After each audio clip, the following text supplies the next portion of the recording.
ഓം സായിറാം. അധ്യായം 16. ഈ 2 അധ്യായങ്ങൾ ക്ഷണനേരം കൊണ്ട് ബ്രഹ്മജ്ഞാനം നേടാൻ ബാബയെ സമീപിച്ച ഒരു ധനികന്റെ കഥയെ സംബന്ധിച്ചവയാണ്.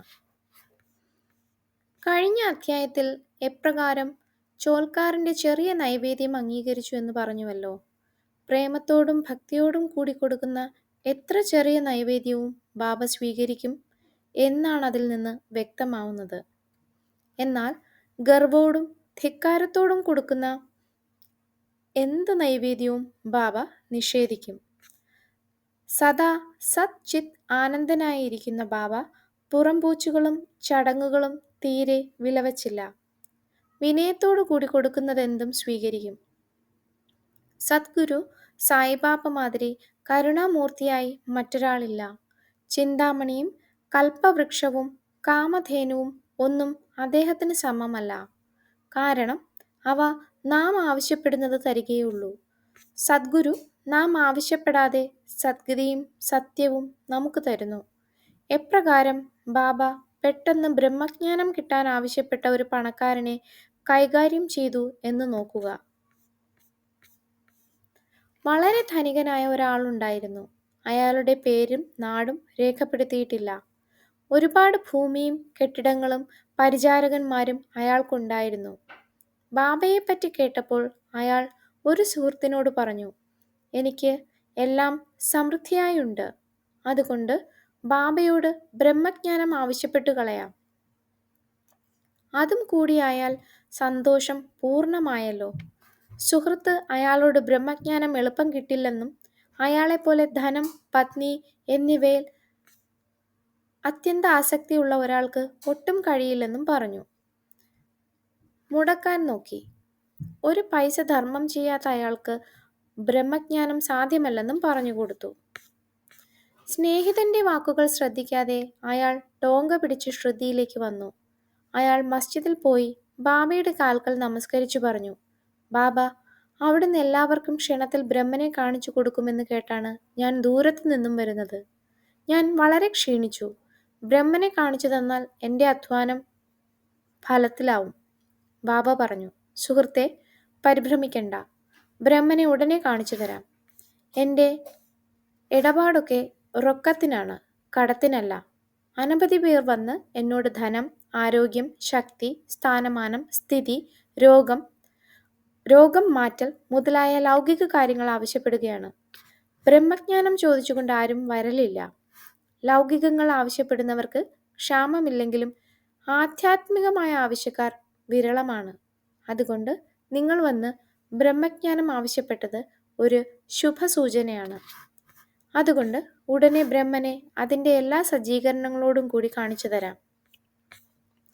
ഇതു പറഞ്ഞ് ബാബ അയാളുടെ ബ്രഹ്മനെ കാണിക്കാൻ ഒരുക്കമായി. അയാളെ അവിടെ ഇരുത്തി വേറെ എന്തോ പറഞ്ഞ് ശ്രദ്ധ തിരിച്ചു. പിന്നെ ഒരു കുട്ടിയെ വിളിച്ച് നന്ദു മാർവാടിയുടെ അടുക്കൽ പോയി 5 റുപ്പിക കടം വാങ്ങിക്കൊണ്ടുവരാൻ പറഞ്ഞു. കുട്ടി പോയി മാർവാടിയെ കണ്ടില്ലെന്ന് വന്ന് പറഞ്ഞു. അപ്പോൾ ബാബ പലചരക്ക് കടക്കാരൻ ബാലനോട് വാങ്ങിക്കൊണ്ടുവരാൻ പറഞ്ഞു.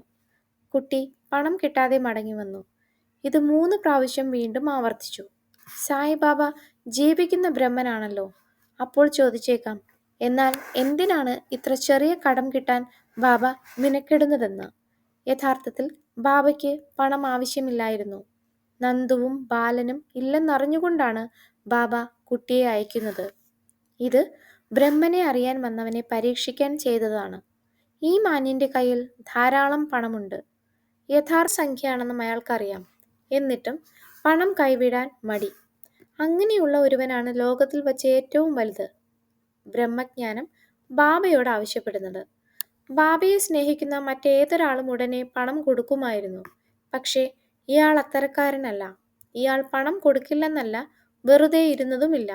വീട്ടിലേക്ക് മടങ്ങാൻ ധൃതി പിടിച്ച് അയാൾ ബാബയോട്, ഓ ബാബ, വേഗം ബ്രഹ്മനെ കാണിച്ചു തരൂ എന്ന് തിരക്കാൻ തുടങ്ങി. ബാബ പറഞ്ഞു, ഞാൻ ഈ ചെയ്ത നടപടികളൊന്നും നിങ്ങൾക്ക് മനസ്സിലായില്ലേ? അത് നിങ്ങൾക്ക് ബ്രഹ്മനെ കാണിക്കാനാണ്. ചുരുക്കത്തിൽ ഇതാണ് കാര്യം.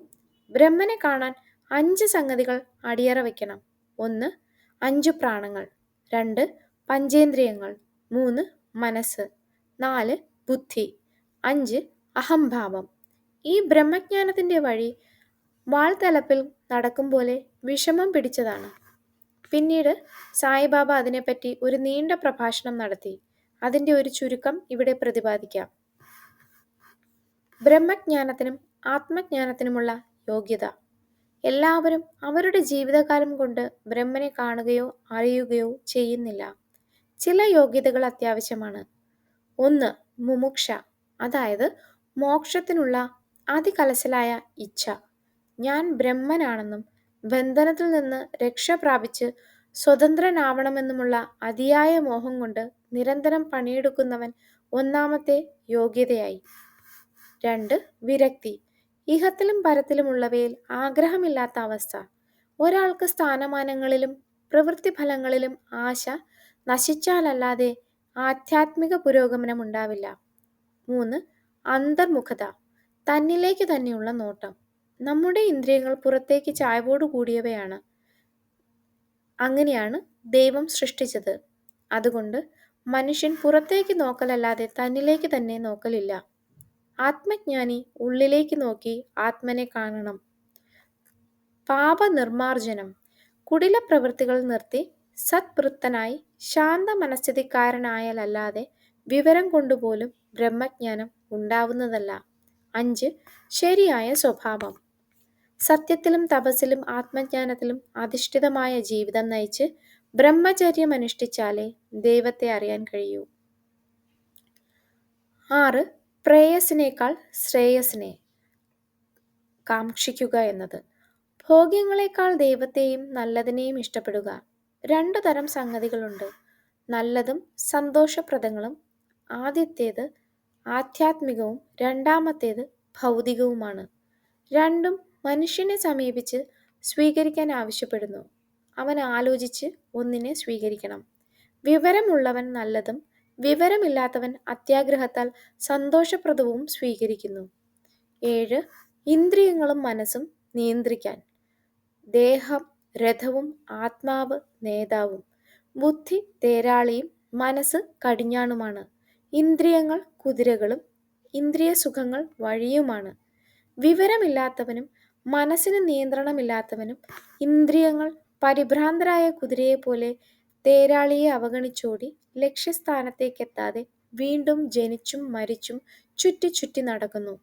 വിവരമുള്ളവനും മനസ്സ് നിയന്ത്രിച്ചവനുമായാൽ ഇന്ദ്രിയങ്ങൾ നിയന്ത്രണത്തിൽ നിന്ന് നല്ല കുതിരയെപ്പോലെ പ്രാപ്യസ്ഥാനമാകുന്ന ആത്മജ്ഞാനത്തിലെത്തുന്നു. പിന്നെ ജനനമില്ല. ജ്ഞാനമാകുന്ന തേരാളിയോടുകൂടി നിയന്ത്രിതമായ ഇന്ദ്രിയമുള്ളവൻ വിഷ്ണുലോകത്തിൽ പ്രാപിച്ച് യാത്ര അവസാനിപ്പിക്കുന്നു. 8 മനഃശുദ്ധി, കൃത്യബോധത്തോടെയും നിസ്സംഗനായും കർമ്മം ചെയ്യുക. അതില്ലെങ്കിൽ മനഃശുദ്ധി കൈവരുന്നതല്ല. മനഃശുദ്ധി ഇല്ലെങ്കിൽ ബ്രഹ്മജ്ഞാനം സാധ്യമാവില്ല.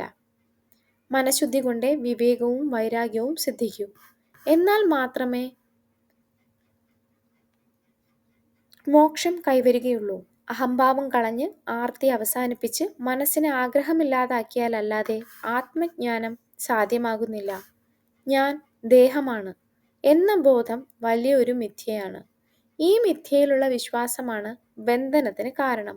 അതുകൊണ്ട് ആ ബോധം ഉപേക്ഷിച്ച് അതിലുള്ള ആഗ്രഹം ത്യജിച്ച് ആത്മജ്ഞാനമായ ലക്ഷ്യത്തെ മുൻനിർത്തി പോവുക.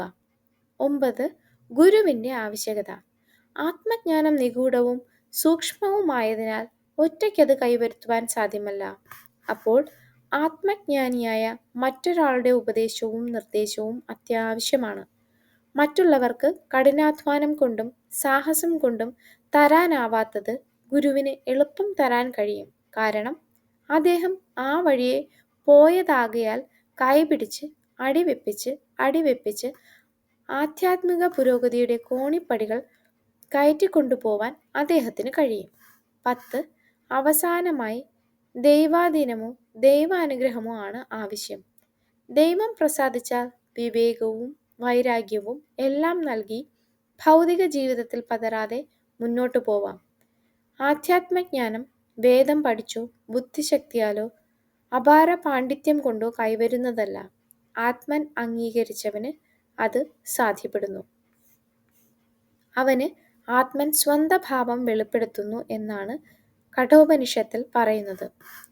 ഈ പ്രഭാഷണത്തിന് ശേഷം ബാബ ധനികനോട് പറഞ്ഞു, സർ, നിങ്ങളുടെ ബ്രഹ്മൻ നിങ്ങളുടെ പോക്കറ്റിൽ 5 കായുടെ 50 ഇരട്ടിയായി, അതായത് 250 കാ കിടപ്പുണ്ട്. അത് പുറത്തെടുക്കൂ.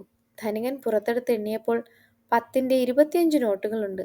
ഇത് കണ്ട് അയാൾ വിസ്മയിച്ച് ബാബയുടെ കാൽക്കൽ വീണ് അനുഗ്രഹിക്കാൻ പ്രാർത്ഥിച്ചു. നിങ്ങളുടെ ബ്രഹ്മനെ മടക്കി വെച്ചാലും നിങ്ങളുടെ ആർത്തി നശിക്കാതെ യഥാർത്ഥ ബ്രഹ്മനെ കിട്ടാൻ പോകുന്നില്ല. എങ്ങനെയാണ് ധനത്തിലും സന്താനത്തിലും സമൃദ്ധിയിലും മാത്രം ആഗ്രഹിക്കുന്നവർക്ക് അത് ഉപേക്ഷിക്കാതെ ബ്രഹ്മജ്ഞാനം നേടാൻ കഴിയുക? പണത്തിനുള്ള ദുരാഗ്രഹം കാപട്യത്തിൻ്റെയും അസൂയയുടെയും രൂപത്തിലുള്ള മുതലകൾ നിറഞ്ഞ ഒരു കയമാണ്. ആശയെ ജയിച്ചവനെ ആ കയം കടക്കാൻ കഴിയൂ. ആശയം ബ്രഹ്മനും ധ്രുവങ്ങളുടെ അന്തരത്തിലാണുള്ളത്. അവ അന്യോന്യം വിരുദ്ധങ്ങളുമാണ്. ആഗ്രഹമുള്ളവന് ബ്രഹ്മത്തെ ധ്യാനിക്കാൻ കഴിയില്ല. പിന്നെ എങ്ങനെ ആഗ്രഹിക്ക് നിസ്സംഗത്വവും മുക്തിയും ലഭിക്കും?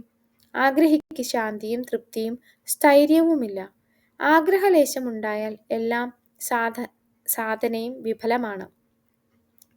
ഒരു പണ്ഡിതന്റെ വിവരം പോലും ഫലേച്ഛ കൊണ്ട് വിഫലമായി ആത്മജ്ഞാനത്തിന് സാധ്യമില്ലാതായി പോകുന്നു. ഇന്ദ്രിയ സുഖങ്ങളിൽ കാക്ഷിക്കുന്നവന് ഗുരുപദേശം പോലും ഗുണം ചെയ്യില്ല. മനഃശുദ്ധി കൈവരുത്താതെ ഏത് ആധ്യാത്മിക പരിശ്രമവും വെറും നിഷ്പ്രയോജനമായ പ്രദർശനവും ആർഭാടവുമായി പോവുന്നതാണ്. അതുകൊണ്ട് അവനവന് ദഹിക്കുന്നത് കഴിക്കലാണ് ഭേദം. എൻ്റെ ഖജനാവ് പൂർണ്ണമാണ്. ആർക്കും എത്രയും കൊടുക്കാനുണ്ട്. പക്ഷേ അത് വാങ്ങുന്നവൻ യോഗ്യനോ എന്ന് നോക്കണം. നീ അതിൽ ശ്രദ്ധിച്ചാൽ നിനക്ക് നല്ലതാണ്. ഈ മസ്ജിദിലിരുന്ന് ഞാൻ ഒരിക്കലും അസത്യം പറയില്ല. ഒരു വിരുന്നുകാരനെ വിളിച്ചാൽ വീട്ടിലുള്ള എല്ലാവരും പരിചാരകരടക്കം വിരുന്നുകാരോടൊപ്പം സൽക്കരിക്കപ്പെടുന്നു. അതുപോലെ പണക്കാരന് കൊടുത്ത ഈ ആധ്യാത്മിക സദ്യയിൽ മസ്ജിദിലുള്ള എല്ലാവർക്കും പങ്കുകൊള്ളാൻ കഴിഞ്ഞു. ഒടുവിൽ ആ മാന്യനടക്കം എല്ലാവരും ബാബയുടെ അനുഗ്രഹം വാങ്ങി അവിടെ നിന്നും പോയി. ബാബയുടെ പ്രത്യേകതകൾ. പല ഋഷിമാരും വീടുവിട്ട് കാട് കയറി ആശ്രമത്തിലും ഗുഹയിലും ഇരുന്നു ഏകാന്തത അനുഭവിക്കുന്നവരാണ്. അവർ അവരുടെ മോക്ഷത്തെ മാത്രമേ ശ്രദ്ധിക്കുന്നുള്ളൂ. അവർ മറ്റുള്ളവരെ ശ്രദ്ധിക്കാതെ ആത്മചിന്തയിൽ മുഴുകിയിരിക്കും. സായി ബാബ അത്തരത്തിലായിരുന്നില്ല. ബാബയ്ക്ക് വീടോ ഭാര്യയോ മക്കളോ ബന്ധുക്കളോ ഇല്ല. എന്നിട്ടും ബാബ സമുദായ മധ്യത്തിൽ താമസിച്ച് ഭക്ഷണം 4 or 5 വീടുകളിൽ നിന്ന് യാചിച്ചു വാങ്ങി വേപ്പുമരച്ചോട്ടിലിരുന്ന് മറ്റുള്ളവരുടെ ക്ഷേമത്തിൽ ശ്രദ്ധിച്ചു. അവരെ സന്മാർഗത്തിലേക്കുള്ള വഴികൾ പഠിപ്പിച്ചു. ദൈവം പ്രത്യക്ഷീഭൂതരായ സാധുക്കൾ മറ്റുള്ളവരെ നന്നാക്കാൻ ആഗ്രഹിക്കുന്നത് വളരെ അപൂർവമാണ്. സായി ബാബ അതിൽ മുമ്പനായിരുന്നു. അതുകൊണ്ട് ഹേമത്പാൻ പറയുകയാണ്, ഈ രത്നം, അതായത് സായിബാബ ജനിച്ച രാജ്യം അനുഗ്രഹീതമാണ്. കുടുംബം അനുഗ്രഹീതമാണ്. മാതാപിതാക്കൾ അനുഗ്രഹീതരാണ്. ശ്രീ സായിയെ നമിക്കുവിൻ. ലോകശാന്തി ഭവിക്കട്ടെ. ഓം സായിറാം.